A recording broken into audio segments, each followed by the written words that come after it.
सभी का हमारे यूट्यूब चैनल पे हार्दिक स्वागत है। शिक्षा नीति चैनल है हमारा, इसे सब्सक्राइब करना, पसंद आए तो वीडियो इसे शेयर भी करना, कमेंट जरूर करना। आपको कल हमने बताया था, इन्फॉर्म दिया था कि वर्ण विचार, जैसे हम वर्ण विचार पढ़ाएंगे। हिंदी का फर्स्ट टॉपिक है वर्ण विचार, जो एसआई, सीटेट, पटवारी, ग्राम सेवक सब में इंपॉर्टेंट है वर्ण विचार। हिंदी का आधार ही वर्ण है। वर्ण नहीं सीखा तो आपने कुछ भी नहीं सीखा, ठीक है। इसलिए वर्ण विचार जैसे अब टॉपिक है वर्ण विचार। अब ध्यान देना कि वर्ण विचार में क्रम क्या होता है। वर्ण विचार में आपसे क्रम पूछ लिया जाता है कि क्रम क्या होता है। क्रम पहले, सबसे पहले होती है ध्वनि, ध्वनि के बाद होती है वर्ण, वर्ण के बाद वर्ण कह दो या अक्षर कह दो, ठीक है। फिर होता है वर्णों के मेल से बनते हैं शब्द, शब्दों के मेल से बनता है वाक्य, और वाक्य के मेल से बनता है पद, पदों के मेल से बनता है भाषा। भाषा इस प्रकार निर्माण होती है। भाषा एक साधन है बच्चों, भाषा एक साधन है, इसलिए भाषा का निर्माण इन चरणों में होता है, चरणबद्ध रूप से, ठीक है। ध्वनि, मैंने बोला ए की ध्वनि, आ की ध्वनि, ई की ध्वनि, ऊ की ध्वनि, ठीक है, ये है ध्वनि। और इन्हें लिख दिया मैंने, जैसे ए, आ, ई, ऐसे डैश लिख दिया तो ये हो गया वर्ण। दो या दो से अधिक सार्थक वर्णों के मेल को क्या कहते हैं? शब्द। जैसे आ, एक वर्ण हो गया आ और एक वर्ण हो गया म, तो ये बन गया शब्द आम, ठीक है। राधा, राधा, ये क्या बन गए? शब्द, ठीक है। अब वाक्य, वाक्य क्या कहलाते हैं? दो या दो से अधिक शब्दों के मेल को क्या कहलाता है? वाक्य। जैसे राधा आम खाती है, तो ये हो गया वाक्य। वाक्य देखो, इसमें मैंने कहा था दो या दो से अधिक सार्थक, सार्थक शब्दों के मेल को, जैसे राधा आम खाती है, तो एक दो तीन चार, ये चार हो गए, ठीक है, चार शब्द हो गए, दो या दो से अधिक। और देखो मैंने सार्थक का मतलब कहा, इसमें क्या लिखा है? आम, सार्थक है आम, इसे लिख देता माल, माल, राधा माल खाती है, माल खाती है, ठीक है। तो ये भी होता है कि माल खाती है, क्या आम खाती है, क्या खाती है, ठीक है। पर ऐसे लिख देता कि लाम, लाम खा देती, ये निरर्थक वर्ड है, ठीक है, ये निरर्थक है। और पद किसे कहते हैं? जैसे एक ये हो गया वाक्य, दो या दो से अधिक वाक्यों के मेल को क्या कहते हैं? पद कहते हैं। पद, जैसे राधा आम खाती है, एक तो ये हो गया पद, ठीक है। वह रोजाना, रोजाना इसे मिटा देता हूं, ठीक है, रोजाना योग करती है, ठीक है, ये पद, पद हो गया। दो या दो से अधिक पद मिलेंगे तो भाषा का निर्माण होगा बच्चों। भाषा का निर्माण होता है, पदों के मेल से भाषा बनती है, ठीक है। अब पूछा जाए, अब एक तो टाइप ये हो गया कि पहले हम ध्वनि, ध्वनि बोलते हैं, फिर उसके बाद आते हैं वर्ण, लिख दिया तो वर्ण, ठीक है, वर्णों के मेल से बनते हैं शब्द, शब्दों के मिलते हैं वाक्य, वाक्य के मेल से बनते हैं पद, पद से बनती है भाषा, ठीक है। ध्वनि, ध्वनि उच्चरित रूप है, भाषा का उच्चरित रूप, उच्चरित, उच्चरित रूप है, उच्चरित रूप है ध्वनि। पूछा जाए उच्चरित रूप में भाषा की सबसे छोटी इकाई क्या है? ध्वनि। जैसे मैंने बोला कि वह रोजाना योग करती है, ठीक है, वह रोजाना योग करती है, तो ये हो गया पद। पद में पहले मैंने वे बोला तो ध्वनि तो बोली, तो उच्चरित रूप में भाषा की सबसे छोटी इकाई ध्वनि, ठीक है। लिखित रूप में पूछा जाए, मैं यहाँ लिख देता हूँ जगह की वजह से, ठीक है। लिखित रूप में पूछा जाए, लिखित रूप में भाषा की सबसे छोटी इकाई क्या है? वर्ण, ठीक है, वर्ण है। लिखित रूप में क्या है? वर्ण, ठीक है। अर्थ की दृष्टि से भाषा की सबसे छोटी इकाई, ये पूछ लिए जाते हैं, अर्थ या कह दो सार्थक, सार्थकता की दृष्टि से, दृष्टि से भाषा की सबसे छोटी इकाई क्या है? शब्द, ठीक है। सार्थकता की दृष्टि से क्या है? शब्द। इसको मैं सब बताऊंगा डिटेल से, पहले आप देख लीजिए कैसे कैसे होते हैं। यदि पूछा जाए कि वाक्य, वाक्य को कहते हैं पूर्ण एवं, पूर्ण एवं, पूर्ण एवं परिपक्व इकाई। विद्वानों ने इसे वाक्य को पूर्ण एवं परिपक्व इकाई माना, परिपक्व इकाई माना। किसको? वाक्य को, किसको? वाक्य को।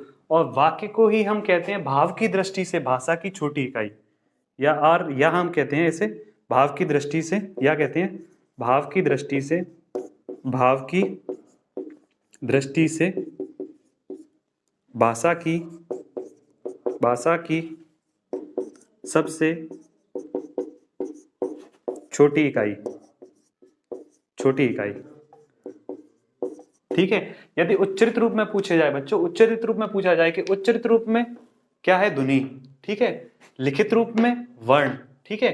सार्थकता की दृष्टि से शब्द, और पूर्ण एवं परिपक्व इकाई भाषा की वाक्य, ठीक है। भाव की दृष्टि से भाषा की सबसे छोटी इकाई पद, पद नहीं सॉरी वाक्य, ठीक है, वाक्य, ठीक है। अब आप इसका स्क्रीनशॉट ले लीजिए, ठीक है, स्क्रीनशॉट ले लेगा, मैं मिटा देता हूं।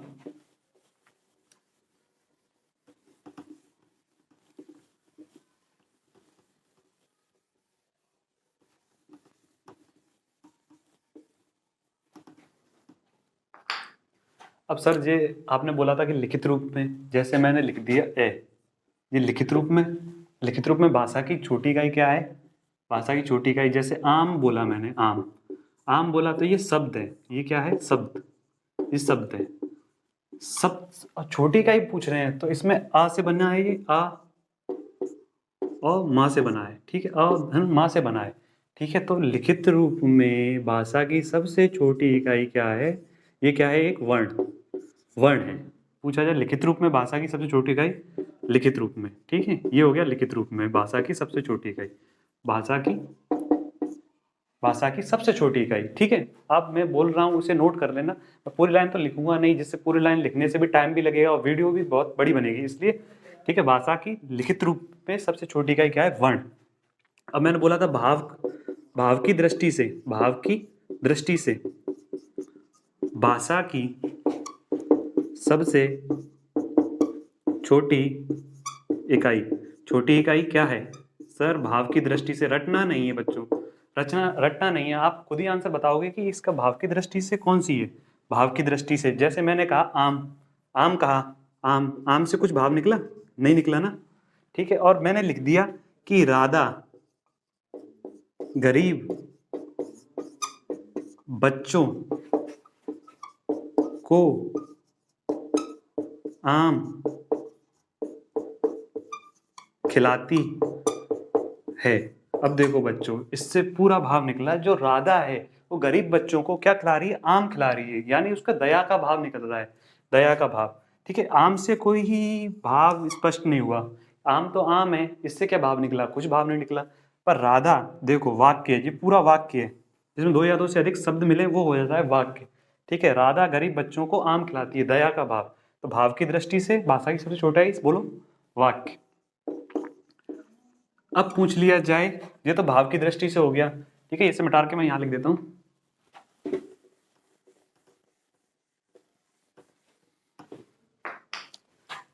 अब पूछा जाए कि अर्थ की दृष्टि से, अर्थ की दृष्टि से, अर्थ कह दो या सार्थक कह दो, सार्थक कह दो, सार्थक की दृष्टि से भाषा की सबसे छोटी इकाई, भाषा की सबसे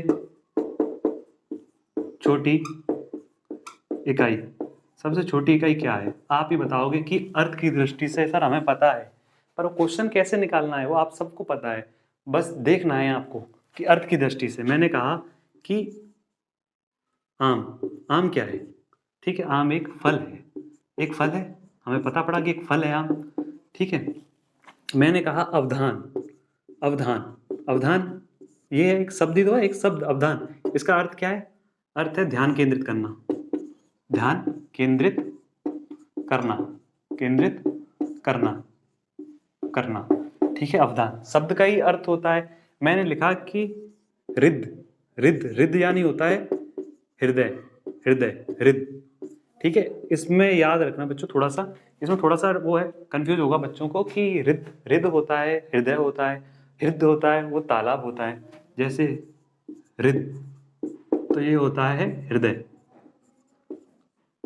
और हृद, हृद होता है हृद, देखो ये र की मात्रा है, हृद होता है तालाब, तालाब, इनके अर्थ हैं, ये शब्द है इसका अर्थ है हृदय, हृद इसका अर्थ है तालाब, दोनों के अर्थ हैं अलग अलग। तो अर्थ की दृष्टि से भाषा की सबसे छोटी इकाई क्या होगी, शब्द, शब्द का ही अर्थ होता है, ठीक है। इसे मिटा देता हूं, ठीक है। अब रचना की दृष्टि से पूछा जाए, रचना की दृष्टि से, रचना की दृष्टि से, ये थर्ड ग्रेड में क्वेश्चन पूछा था, रचना की दृष्टि से भाषा की भाषा की भाषा की रचना की दृष्टि से भाषा की सबसे छोटी इकाई क्या है? वाक्य मिटा देंगे। अब रचना की दृष्टि से पूछ रहा है। किसकी दृष्टि से पूछ रहा है? रचना की दृष्टि से पूछ रहा है। रचना की दृष्टि से मैंने बोला ए तो रचना कर दी, लिख दिया तो रचना कर दी। मैंने बोला ई की रचना कर दी। मैंने बोला री की रचना कर दी। मैंने बोला ए की रचना कर दी। आई की रचना कर दी। तो रचना की दृष्टि से ये क्या है? ये सब वर्ण है सर, ये वर्ण है। आपको पता है सर ये वर्ण है। तो रचना की दृष्टि से क्या है? वर्ण। रचना की दृष्टि से क्या है? वर्ण। ठीक है बच्चों, और आगे बताता हूं अभी आपको मैं। ठीक है, इसे स्क्रीनशॉट लेना आप। ठीक है, मिटा देता हूं। ठीक है,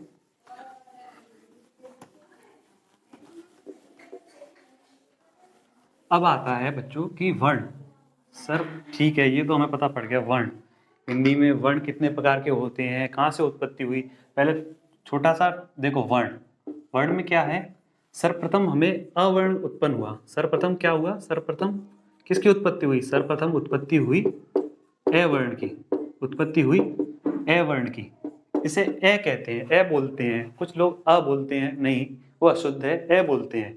जैसे असम्मित, ठीक है, असमंजन, ठीक है, अपरिमित, ए बोलते हैं इसे। ठीक है, सर्वप्रथम ए की उत्पत्ति हुई। तब ये वैदिक काल चल रहा था। वैदिक काल चल रहा था। वैदिक काल कह दो या संस्कृति कह दो, संस्कृति कह दो। वैदिक संस्कृति में किसकी उत्पत्ति हुई? आवर्ण की। आवर्ण की उत्पत्ति कहाँ से हुई? वैदिक संस्कृति से। और कहाँ से हुई? ब्रह्मा की नाभि से। ब्रह्मा की नाभि से लोग मानते थे कि ब्रह्मा की नाभि से अवर्ण की उत्पत्ति हुई। ठीक है, वैदिक, देखो वैदिक का मतलब क्या होता है? वेद। तोड़ो, आप टोड़ा करो, शब्द को टोड़ा करो, आपका आंसर निकल जाएगा, आपको पता पड़ जाएगा। वेद धन इक, वैदिक। जी है वेद और ये है इक है वृद्धिकरण प्रत्यय है। मैं आगे जाके पढ़ाऊंगा आपको क्रम वाइज कि वृद्धिकरण प्रत्यय क्या होते हैं। वृद्धिकरण प्रत्यय क्या करते हैं? जो हमारा आगे वाला प्लस से पहले शब्द है ना, उसकी जो मात्रा है उसको वृद्धि कर देते हैं। तो जैसे ए है तो इसको आई कर देगा, वैधिक, ऐसे बनाए वैदिक। ठीक है, अब वैदिक संस्कृति तो अवर्ण की उत्पत्ति हुई है ब्रह्मा की नाभि से। ठीक है, लौकिक संस्कृति जो लोक में प्रचलित है, लौकिक संस्कृति में सभी वर्णों की उत्पत्ति हुई थी। सभी वर्ण आ गए थे लौकिक संस्कृति में, सभी वर्ण आ गए थे। और उत्पत्ति कहां से मानी जा रही थी? कि शिवजी के डमरू से। शिवजी ने डमरू बजाया, शिवजी के डमरू से क्या हुआ? शिवजी के डमरू बजाने से एक महर्षि थे पाणिनि, ठीक है, बहुत ही ज्ञानी थे। ठीक है, उन्होंने उस वर्ण उन ध्वनियों को सुन लिया। तो इसे पाणि सूत्र भी कहते हैं या महेश्वरी सूत्र भी कहते हैं। पाणि थे, उन्होंने ये सारी वर्ण सुन लिए और उन्हें अपने अष्टाध्याय में उतार दिए कि ये वर्ण है। संस्कृत से ही हिंदी आई है, इसलिए हिंदी एक अपभ्रंश भाषा है। सभी संस्कृत से ही भाषा आई है। पहले प्रचलित वैदिक में संस्कृत थी। ठीक है, सभी वर्णों की उत्पत्ति कहाँ से हुई है? शिवजी के डमरू से। ठीक है, और अब बताता हूँ कि वर्ण कितने प्रकार के होते हैं। थर्ड ग्रेड में क्वेश्चन आया था, थर्ड ग्रेड 2012। आप ध्यान रखना कि ना जो पेपरों में क्वेश्चन आते हैं ना, तो उनसे आपको पता पड़ जाएगा पेपर का स्तर क्या है। क्योंकि छोटी छोटी से भी चीज पूछ ली जाती है पेपरों में, हम जैसे नहीं पढ़ते। ठीक है, बहुत बारीकी होती है। या तो आप ज्यादा पढ़ लीजिए या उन्हीं चीजों को फोकस कर लीजिए। उन्हीं चीजों पर फोकस करोगे, बार बार फोकस करोगे, छोटी छोटी चीज पर फोकस करोगे, तो आपका पेपर आराम से, एक भी ऐसा एग्जाम नहीं होगा जो आपसे निकले ना। ठीक है, वर्ण कितने प्रकार के होते हैं? वर्ण के प्रकार पूछे जाए तो वर्ण दो प्रकार के होते हैं। कितने प्रकार के होते हैं? दो प्रकार के होते हैं। कौन कौन से होते हैं सर पूछोगे तो? स्वर और व्यंजन। ठीक है, ये आया था थर्ड ग्रेड में क्वेश्चन। थर्ड ग्रेड में आया था 2012 में आया था। वर्ण के प्रकार कितने होते हैं? दो। ठीक है, स्वर और व्यंजन। स्वर कितने होते हैं? 11। व्यंजन कितने होते हैं? 33। ठीक है, स्वर क्या होते हैं? ये स्वतंत्र होते हैं। पहली शर्त तो क्या होते हैं? ये स्वतंत्र होते हैं, यानी फ्री होते हैं, स्वतंत्र होते हैं। ये स्वतंत्र रूप से बोले जाते हैं। इनमें कंपन कह दो, घर्षण और बल कुछ नहीं लगता। ये अपनी जो स्वर तंत्रिका है ना, बोलते हैं, उसमें ना कंपन होते, ना घर्षण होते, ना बल लगता, कुछ नहीं लगता। ठीक है, स्वतंत्र होते हैं। जैसे ए स्वर हुए 11 लिखूं, ए, आ, ई, उ, री, इस नीचे लिख देता हूं, ए, ऐ, ओ, औ। ठीक है, ये 11 स्वर हो गए, 11 स्वर। हिंदी में 11 स्वर होते हैं, संस्कृत में 9 स्वर होते हैं, क्योंकि पाणिनि ने खाली 9 स्वर को माना था। ठीक है, 9 स्वर माने थे उसने, अपने महेश्वरी सूत्रों में उनका वर्णन किया गया है। हिंदी में पूछा जाए कितने वर्ण होते हैं, कितने स्वर होते हैं? 11। ठीक है, व्यंजन किसे कहते हैं? जो स्वर की सहायता से बोले जाएं, स्वर की सहायता से, स्वर की सहायता से बोले जाएं वो होते हैं व्यंजन। सहायता से बोले जाते हैं वो होते हैं व्यंजन। ठीक है, मैंने एक वो बनाया फॉर्मूला जिससे देखना कि आप व्यंजन को पहचान लोगे, वर्ण क्या होता है उसे भी पहचान लोगे। ठीक है, स्वर जैसे वर्ण के साथ स्वर का सहयोग हो तो बन जाता है व्यंजन, व्यंजन बन जाता है। अब कभी कभार पेपरों में, एसएससी के पेपरों में पूछ लिया जाता है ये ग क्या है? ग। यदि आपको ग दिख रहा है तो इसमें देखो दो चीजें। ठीक है, आप किसी बच्चे ने कह दिया कि वर्ण है, गलत है, वर्ण नहीं हुए, क्योंकि देखो इसमें ग हलंत वाला वर्ण है और अ स्वर है। ये क्या है? व्यंजन, व्यंजन है। तो ये अपना ग हलंत वाला पूछा जाए तो ग हलंत वर्ण है और इसके साथ स्वर का संयोग हो रहा है तो ये व्यंजन कहलाएगा। ठीक है, इनमें देखो बोलने में ग, घ, क, ख, ग, न, इनमें घर्षण हो रहा है। ये कंपन यहाँ से होते हैं, कंपन। ठीक है, कंठ से भी होते हैं, तालु से भी होते हैं, ओष्ठ से भी होते हैं, वो आगे पढ़ाऊंगा स्वरों की। ठीक है, इसे आप नोट कर लीजिए। ठीक है, नोट कर लिया होगा, मैं मिटा देता हूं। ठीक है, ये हुई वर्ण, वर्ण के प्रकार कितने हैं। ठीक है, अब स्वरों के भेद, स्वरों के भेद, स्वरों के भेद कितने प्रकार से बांटा गया है? स्वरों के भेद, स्वरों के भेद मुख्य रूप से 6 भेद बताए गए हैं। कितने बताए गए हैं? 6 भेद बताए गए हैं। पहला है अपना कि उच्चारण काल के आधार पर, किसके आधार पर? उच्चारण काल, उच्चारण काल, काल यानी टाइम, कितना टाइम लगा, काल के आधार पर। काल के आधार पर बच्चों होते हैं 2। उच्चारण काल के आधार पर पूछा जाए तो 2। कौन कौन से होते हैं बताता हूं तुम्हें। हर्ष, हर्ष और दीर्घ, हर्ष और दीर्घ। ठीक है, उच्चारण काल समय के आधार पर होते हैं 2 प्रकार के, हर्ष और दीर्घ। ठीक है, दूसरा पूछ लिया जाए कि जिव्या, जिव्या की क्रियाशीलता के आधार पर, क्रियाशीलता के आधार पर, आधार पर कितने प्रकार के होते हैं? 3 प्रकार के होते हैं। 3 कौन कौन से होते हैं बताता हूं आपको। अग्र, मध्य, पश्च, पश्च। देखो ये हमारी जीभ हुई, ये जीभ हुई हमारी। ठीक है, ये बच्चों हमारी जीभ हुई। इसका जो आगे का भाग है वो है अग्र, बीच वाला भाग मध्य, पीछे का भाग पश्च। ठीक है, पीछे का भाग पश्च। जिह्वा की क्रियाशीलता के आधार पर 3 प्रकार के होते हैं स्वर, अग्र, मध्य, पश्च।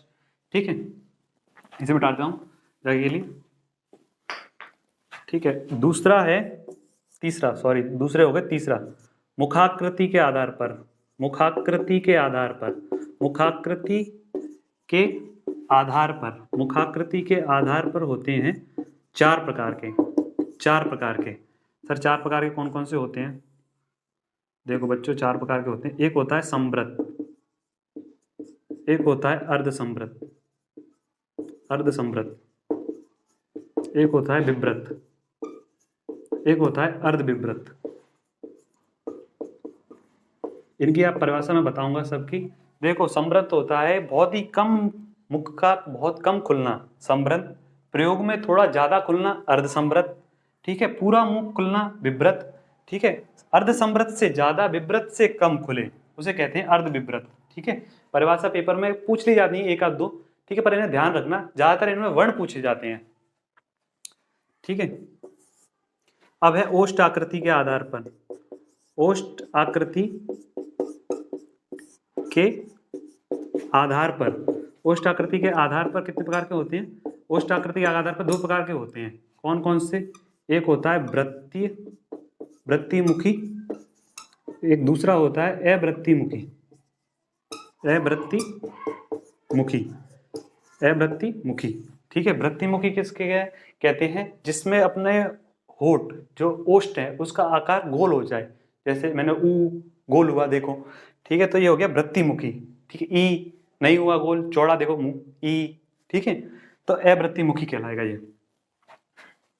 ठीक है, ये 4 प्रकार के हो गए। अब ये 5वां,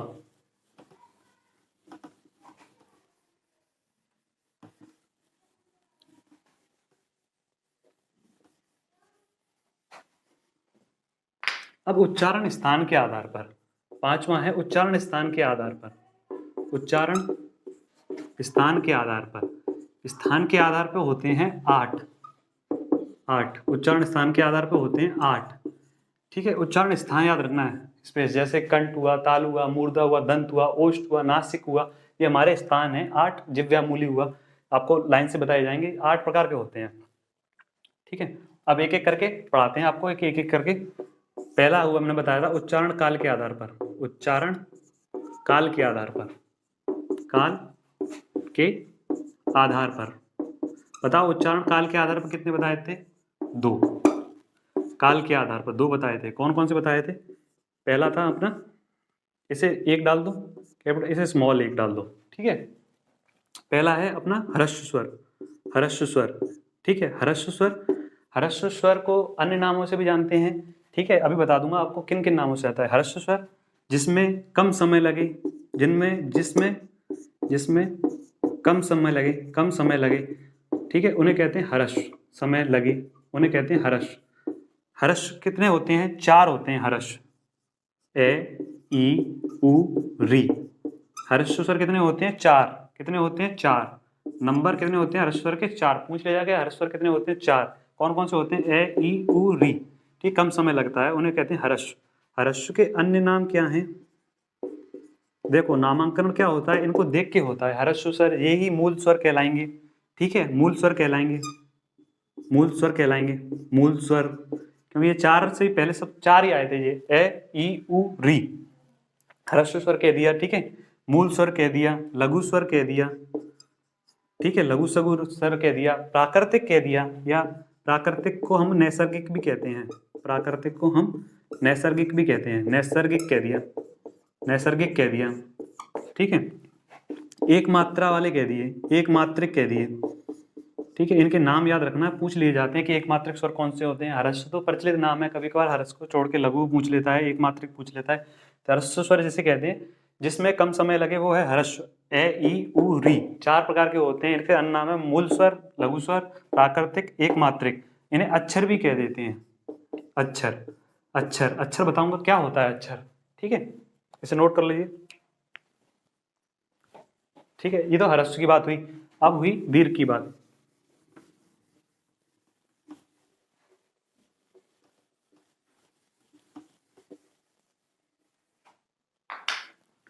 अब दूसरी हुई दीर्घ की बात।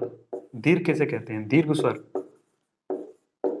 ह्रस्व स्वर से अधिक समय लगे, ह्रस्व स्वर से अधिक समय लगे, कुछ अधिक लगेगा, ऐसे नहीं कि बहुत अधिक लगेगा, कुछ अधिक समय लगे, अधिक समय लगे, उन्हें कहते हैं दीर्घ स्वर। समय लगे उन्हें कहते हैं दीर्घ स्वर। जैसे ये कितने प्रकार के होते हैं? 4 ह्रस्व हो गए, तो 11 में से 4 गए, बच्चे कितने? 7। अब देखो, आ, ई, उ, बड़ा ऊ, छोटा ऊ उसमें आ गया। ठीक है, री उसी में था। ठीक है, 3 तो ये हो गए, ए, आई, ओ, औ। तो ये कितने हो गए?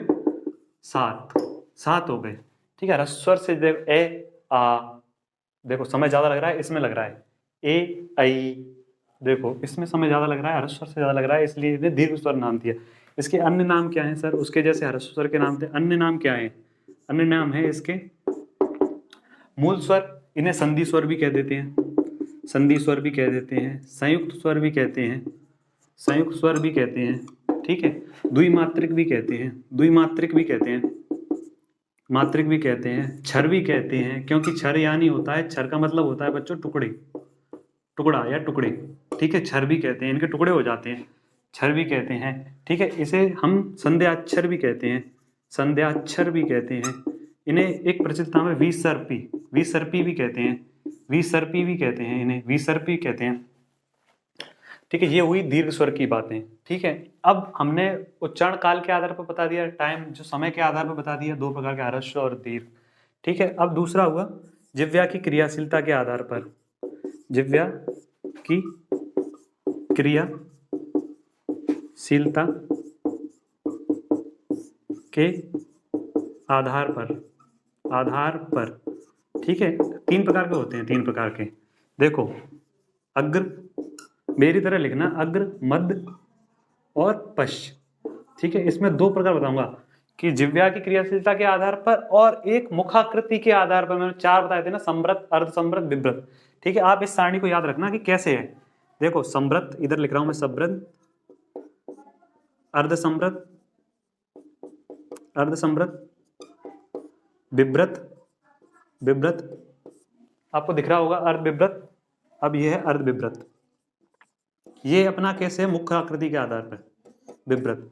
देखो अग्र, पहले से तो मैं जिह्वा के बताता हूँ कौन से हैं। अग्र ऐसे डिवाइडेशन करना, अग्र में पूछा जाए तो अग्र का ये, मध्य का ये, पश्य का ये। ठीक है, अग्र में देखो ई, ई कॉमा ई और री, ए आई। ठीक है, अग्र स्वर है ई री ए आई। मध्य स्वर का है अ। ठीक है, ए बोलते हैं ऐसे ए। ठीक है, पश्च स्वर है उ ओ औ।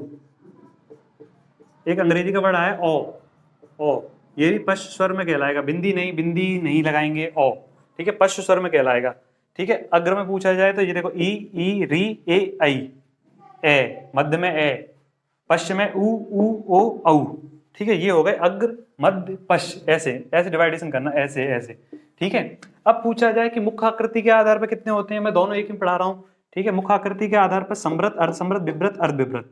ठीक है, अब ऐसे चलना सर, समृत होते हैं ई री उ। ठीक है, अर्धसमृत क्या होते हैं, ए और ओ, ए और ओ। ठीक है, विवृत क्या होता है, केवल विवृत होता है आ, विवृत वर्ण होता है आ। विवृत नहीं लिख पाया, इसे देख लेना। पश्च स्वर में होते हैं उ ओ आ औ। ठीक है, यदि विवृत में पूछा जाए तो केवल आ होता है। अर्धविवृत में होता है आई ए औ, आई ए औ। ठीक है, ये होते हैं अर्धविवृत। ठीक है, इसे उतार लेना। देखो ई, जैसे मैंने बोला ई, अग्र स्वर की उतारा ई। ठीक है, ई बोला फिर ऊ बोलना, ई ऊ, पीछे जाएगा, जीभ पीछे जाएगी, पलटेगी, थोड़ी पलटेगी। ठीक है, तो आपको पता पड़ जाएगा कि ई आगे से बोल रहे हैं, हम जीभ में आगे फोकस दे रहे हैं, फिर ऊ पीछे से बोल रहे हैं। ठीक है, आपने उतार लिया होगा। अब हुआ हमारा ओष्ठ आकृति के आधार पर। ओष्ठ आकृति के आधार पर कितने होते हैं, तीसरा लिखा हुआ है कि ओष्ठ आकृति के आधार पर, ओष्ठ आकृति के आधार पर, ओष्ठ आकृति के आधार पर, ओष्ठ आकृति के आधार पर कितने बताए थे मैंने, 2 बताए थे, विवृत और विवृत समृत तो मुखाकृति पे है, वृत्ताकार, अवृत्ताकार, 2 प्रकार के।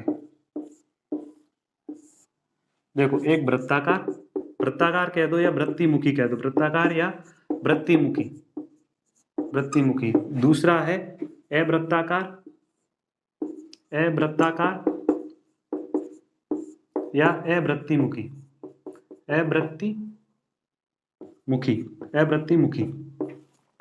ठीक है, अब वृत्ताकार क्या कैसे कहते हैं, जिसमें अपना मुख वृत्त की तरह बन जाए, जैसे ऊ बनाओ, याद करने की जरूरत ही नहीं है। ऊ देखो, ऊ, ओ औ बनाओ, देखो इसकी गोलाई औ, और एक ओ। ये 4 वर्ण होते हैं वृत्तिमुखी, और बचे कुचे जो 7 हैं वो इसमें आ जाएंगे अवृत्ताकार में। जैसे आ हो गया, ई ए आई। ठीक है, री, 1 2 3 4 5 6 7।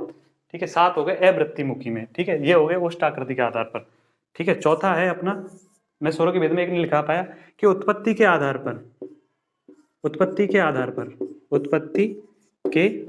पर नोट कर लेना आप। उत्पत्ति के आधार पर कितने प्रकार के होते हैं, 2 प्रकार के होते हैं। एक होता है उत्पत्ति के आधार पर होते हैं मूल स्वर, और दूसरे होते हैं संयुक्त स्वर या संधि स्वर। संधि स्वर का दूसरा नाम क्या है, संयुक्त स्वर। सर तीसरा नाम बताओ, संयुक्त स्वर, संध्याक्षर। ठीक है, और एक पूछा जाता है बीसर्पी, इसे याद रखना, बीसर्पी बहुत बार पूछा जाता है, बीसर्पी कौन से हैं। ठीक है, मूल स्वर पहले 4 की उत्पत्ति हुई थी, अ, ई, उ, री, ये 4 स्वर हो गए मूल स्वर। ठीक है, बच्चे 7 वो आ जाएंगे विसर्पी में, ठीक है, संयुक्त स्वर में। इसे दीर्घ दीर्घ भी कह दोगे आप, दीर्घ स्वर भी कह दोगे। आ, ई, उ, ए, ऐ, ओ, औ। ठीक है, ये अपने आ गए मूल स्वर या मौलिक स्वर। कितने हैं? 4, ए, ई, उ, री। ठीक है, संधि स्वर कह दो, दीर्घ स्वर कह दो, संयुक्त स्वर कह दो। ठीक है, संयुक्त स्वर कह दो। इन्हें कितने हैं? 7। कितने हैं बच्चों? 7। विसर्पी कह दो 7। बड़ा, छोटी, बड़ा ऊ। ठीक है, ए, ऐ, ओ, औ। ठीक है, आ, ई, उ, ए, ऐ, ओ, औ। ठीक है, ये हुए अपने स्वरों के भेद। ठीक है, आपको एक थोड़ा सा मैं बता देता हूँ कि हमारे हिंदी में 52 वर्ण होते हैं, फिर हम इससे आगे क्लास कर लेंगे। ठीक है, 52 वर्ण होते हैं, वो कैसे कैसे होते हैं? बच्चों को पता होता है कि 52 वर्ण होते हैं, और उन्हें ये नहीं पता होता कि कैसे होते हैं 52 वर्ण। हिंदी में कुल वर्ण पूछे जाएं तो कितने होते हैं? टोटल 52। कुल वर्ण पूछे जाएं हिंदी में, कुल वर्ण पूछे जाएं हिंदी में, ध्यान रखना, हिंदी में, हिंदी में, हिंदी में कुल वर्ण होते हैं 52। कितने होते हैं? 52। अब 52 कौन कौन से होते हैं? ठीक है, स्वर, स्वर तो आपको बता दिए 11। दूसरा होता है व्यंजन, इस नीचे लिख देते हैं 11, तो आप जोड़ना 11। व्यंजन 33, संयुक्त अक्षर, संयुक्त अक्षर, संयुक्त अक्षर होते हैं 4। ठीक है, उच्छिप्त, उच्छिप्त, उच्छिप्त कितने होते हैं? 2। और अयोग्यवा, अयोग्यवा, अयोग्यवा, अयोग्यवा होते हैं 2। ठीक है, अब देखो 11 प्लस 33, 11 प्लस 33 हो गए 44, 44 और 4 48, और 2 50, और 2 52। ठीक है, ऐसे होते हैं 52। 52 वर्ण होते हैं, 11 स्वर, 33 व्यंजन, 4 संयुक्त अक्षर, 2 उच्छिप्त, 2 अयोग्यवा। ठीक है बच्चों, ये होते हैं स्वर। ठीक है, और वर्ण होते हैं 52। ठीक है, संयुक्त अक्षर बताऊंगा आपको मैं 6। अभी थोड़ा सा बताता हूँ। क्षेत्र, ज्ञ और स्र, ये होते हैं अपने, सॉरी स नहीं होता, स्र होता है, स्र, ऐसे स्र, श्री वाला स्र। ठीक है, उच्छिप्त होते हैं 2। उच्छिप्त हिंदी में ही आए हैं 2 वर्ण, ढ, बिंदी वाला, ढ, ढ, ढ। ठीक है, अयोग्यवा क्या है? चंद्र बिंदु वाला और विसर्ग, ये 2 वर्ण है अयोग्यवा। ऐसे टोटल 52 वर्ण होते हैं। और मैंने बोला था बीच में कि मैं अक्षर बताऊंगा कि अक्षर क्या है। अक्षर लिख लो एक बार कि अक्षर क्या है, परिभाषा याद नहीं करनी। क्षर, ए, क्षर यानी टुकड़ा, टुकड़ा, ए मतलब ना या नहीं। ठीक है, टुकड़ा नहीं, जिसके टुकड़े नहीं हो, जिसके टुकड़े नहीं हो, टुकड़े नहीं हो, नहीं हो, उन्हें कहते हैं अक्षर। जिसके टुकड़े नहीं हो अक्षर कहते हैं। अक्षर कितने प्रकार के होते हैं बच्चों? 4 प्रकार के, याद रखना, 4 प्रकार के होते हैं। ए, ई, उ, री, ये 4 प्रकार के होते हैं अक्षर। ठीक है बच्चों, आगे क्लास हम आगे अपलोड कर देंगे। आपको अच्छा लगे तो इसको सब्सक्राइब करना और आगे से ज़्यादा शेयर करना। थैंक यू बच्चों।